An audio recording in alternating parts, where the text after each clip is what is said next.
ഇതായിരുന്നു മന്ത്രി വി ശിവൻകുട്ടിയുടെ പ്രതികരണം. ഇനി മറ്റു വാർത്തകളിലേക്ക്. കേരളത്തിന്റെ ജലവിമാനം.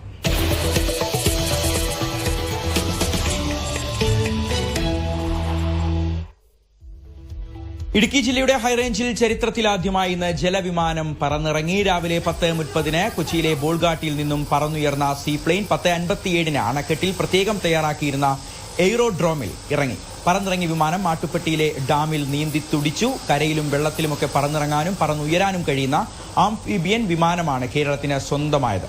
ബോൾഗാട്ടിയിൽ മന്ത്രി മുഹമ്മദ് റിയാസ് ഉൾപ്പെടെയുള്ളവരുമായി ഒരു റൌണ്ട് യാത്ര നടത്തി അവരെ തിരിച്ചിറക്കിയതിനു ശേഷമാണ് മാട്ടുപ്പെട്ടിയിലേക്ക് ജലവിമാനം പുറപ്പെട്ടത്. മൈസൂരുവിൽ നിന്നാണ് ജലവിമാനം ഇന്നലെ കൊച്ചിയിലേക്ക് എത്തിയത്.